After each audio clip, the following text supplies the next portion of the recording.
Introducing the First Alert Radar Network. With up to 10 times the resolution of other local radars and technology that can pinpoint right down to your street.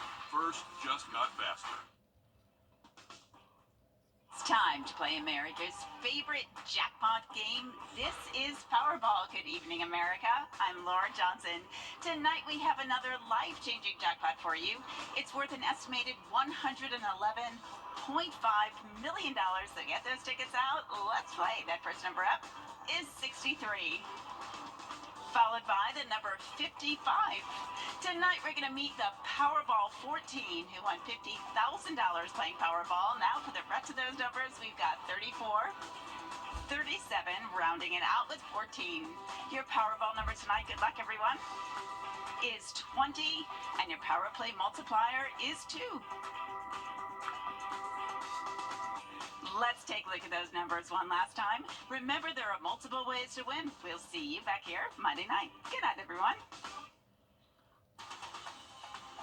Live from Augusta, we're watching News 1226 at 11. Good evening, I'm Hallie Turner. If you're anything like me, you've really been enjoying this new kind of like not cold snap, but cold snap. And I really hope it's here to stay. I was upset a couple weeks ago with the fake fall because I'm out there dying as a reporter. But Emily, please tell me that it's here to stay. It's not going away. It'd be great for college football, whether you're working, watching football, what do we got? Yeah, it's going to be here for at least the next 7 days, I can tell you that, and I think it's going to stay longer than that. So that's the good news here. It's been feeling great, and yeah, we've been saying, it's cooling down a lot. We're still in the 80s, though, but hey, we'll take it after the summer that we've had. It's not too bad out there right now. We're sitting right around that 70-degree mark. Some spots a little bit warmer than that, but overall not bad as we head into the overnight hours. We'll drop off a few degrees, but feels very comfortable outdoors, and that's all due to the dew points being relatively low. We are in those middle 60s earlier today. Now we've risen a little bit, which is typical for the overnight hours, but overall really not looking too bad for the start of our weekend and to finish off our weekend tomorrow morning. Sunday service forecast really not looking bad as you head out the door. Might want to have a rain jacket though. There is going to be a chance for an isolated shower or two, but that should clear up by the afternoon. Thanks, Emily. Ahead of 9/11 this week, people are starting to hold remembrances to honor those who gave their lives on 9/11. That includes the 8th annual Stephen Stiller Tunnel to Towers 5K.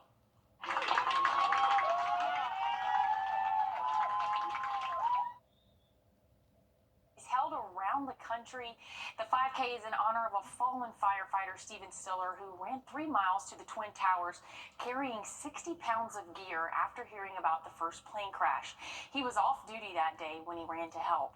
Leaders say this event keeps his memory alive for generations to come. John Ryan says he will never forget the day the clock stopped 23 years ago. I've spent 34 years in the fire service, not FDNY, but in the fire service, and I am a native New Yorker, so I have a connection in my heart that was my city, and we were under attack, and those were my brothers, and they gave the ultimate sacrifice. 23 years later, through the Tunnel to Tower 5K, Ryan says he's keeping a promise to never forget what it took for America to come together as one. We all get that. The folks that were alive and lived through the tragedy and the follow-on unification of the American spirit. We all have that now built into our DNA, but my grandkids don't. Some of the students here at Augusta University don't. And so it's imperative and incumbent upon us as those that do to make sure that we reach back down to the generations coming up and help them to understand what this is all about. That's why they suit up to walk or run, remembering the 343 firefighters who gave it all. We're firefighters, and to be in the memory of our brothers and sisters, we know the sacrifice that we have to ask to give one day. So, just to give something back as best we can. Just kind of run, go through it, kind of memorialize them, and feel just 1% of what they probably felt that day and what they went through.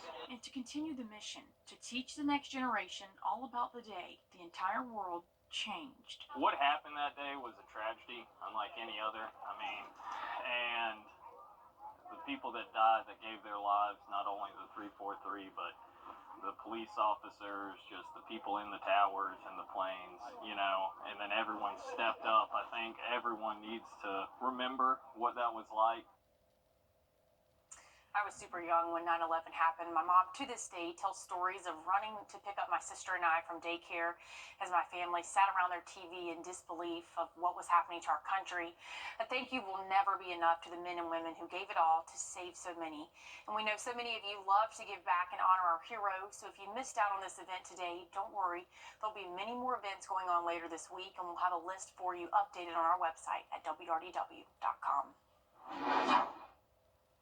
And the Richmond County Coroner's Office has identified a 27-year-old woman who was killed in a shooting on Hines Street this morning. The coroner says 27-year-old Laquana Lang was the victim who died at the scene.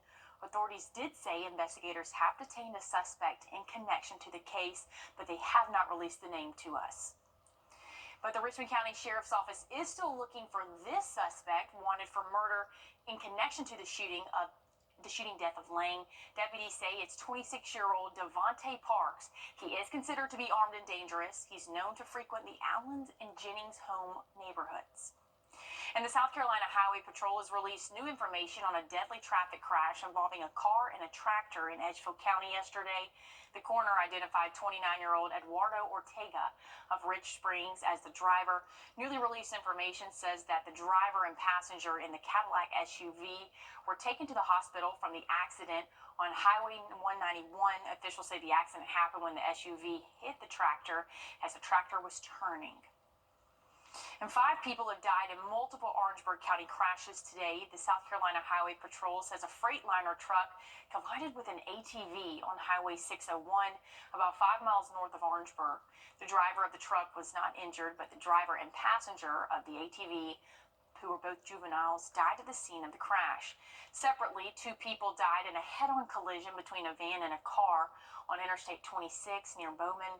The drivers of both vehicles died and a passenger went to the hospital. And near Roseville, 1 person died in a single-car crash on Highway 21. And new details about the deadly Appalachia High School shooting where 2 students and teachers were killed. Last night, hundreds of people attended a vigil in Winder to remember these victims. It was the 23rd time this year a school shooting has resulted in injuries or death. CBS's Dave Malkoff spoke to the grandfather of the accused 14-year-old shooter, who offered new information about what happened that morning. The maternal grandfather of accused shooter Colt Gray is dealing with conflicting emotions: love for his grandson and disgust over the crime he is accused of committing. He pulled the triggers. He killed people, and he's my grandson, and it breaks my damn heart. The 14-year-old, who has not yet entered a plea, was charged Friday with involuntary manslaughter and second-degree murder. New tonight, CBS News has learned of a text message between the suspect and his mother, Marcy Gray, on the morning of the mass shooting. Marcy got a text on the phone from Colt saying, "I'm sorry, Mother." And then we heard on the news of the shooting. The family has also revealed that Colt's maternal grandmother was at the school the day before the shooting. They were having some problems with him not going to school and this kind of thing. The Georgia Bureau of Investigation says the boy's father, Colin Gray, bought the AR-style rifle for his teen, the same type of weapon seen laying on the floor inside the school the day of the shooting. Since Wednesday's tragedy, there have been a wave of threats across Georgia. Law enforcement officials have now arrested more than 13 juveniles and 1 adult accused of making threats to schools in at least 8 different counties. Friday, the FBI deemed the majority of the social media threats non-credible and warned posts like these will be investigated and prosecuted to the fullest extent of the law. Dave Malkoff, CBS News, Winder, Georgia. And here at home, we've had some threats this week in schools in Columbia County, along with some false alarms. And there's an important recall for eggs that have been linked to salmonella.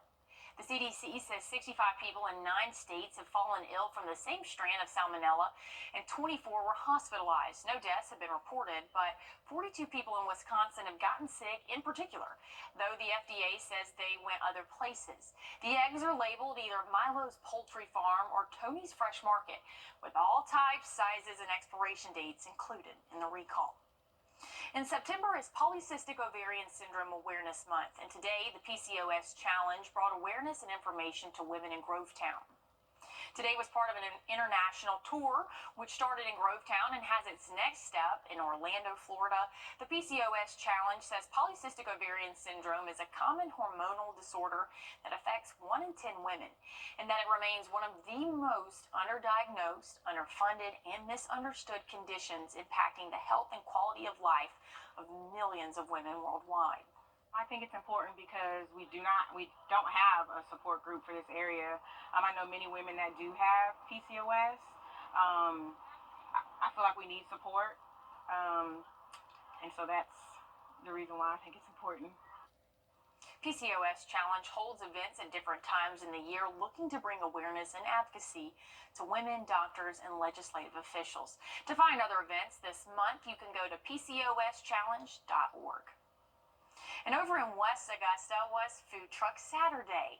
Food Truck Saturday was hosted by the West Augusta Six Jeter Foundation.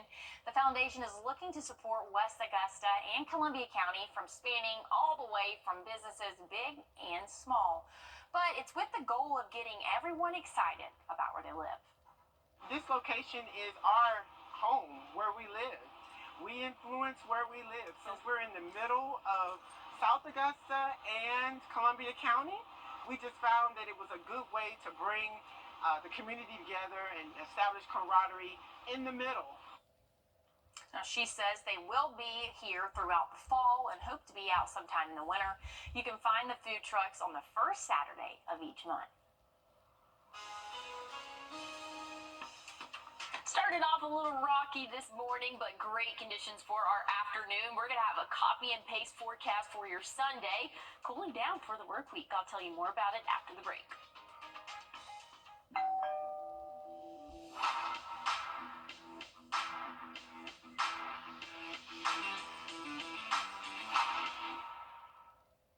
My name's Arthur Coverland.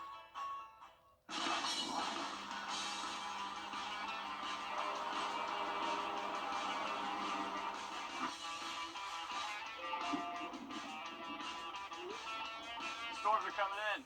We got to get this field covered. The News 1226 First Alert Weather. It's that fast. Trust meteorologist Emily Active for your first alert.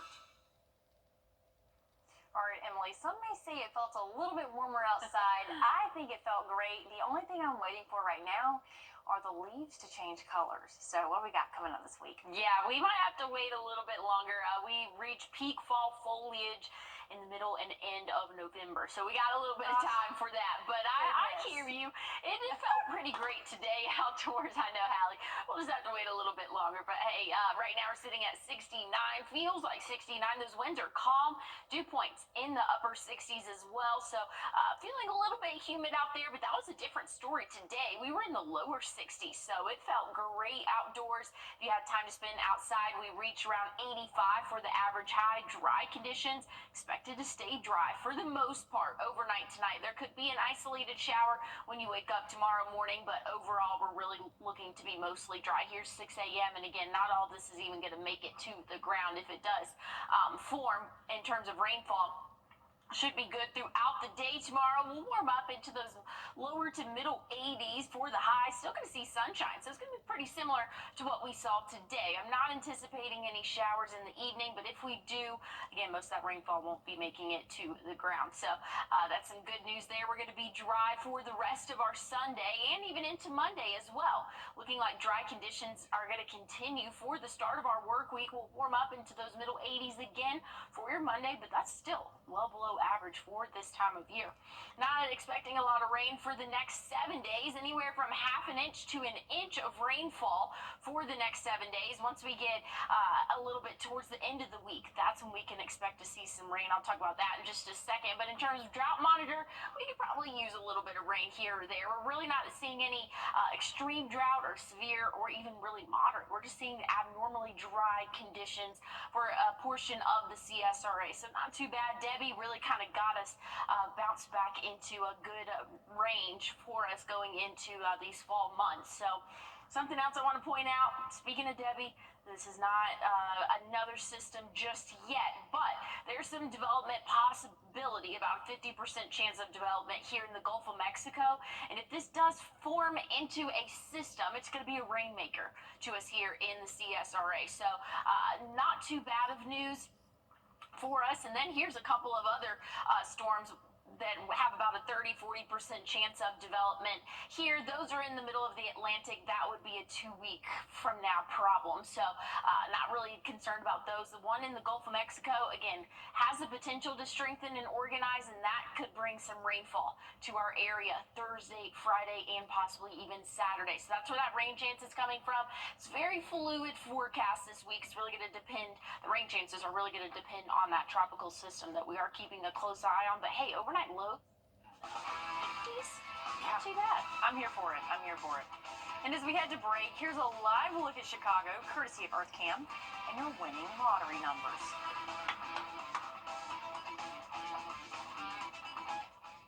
Allie S. asks, how Might have an isolated shower as you head out the door tomorrow morning, so make sure you just have that rain jacket just in case. Going to be mostly sunny for the afternoon. Cold front pushing through, so we'll only reach those upper 70s, maybe lower 80s. Rain chances come back into play for the end of the week and into the start of our weekend.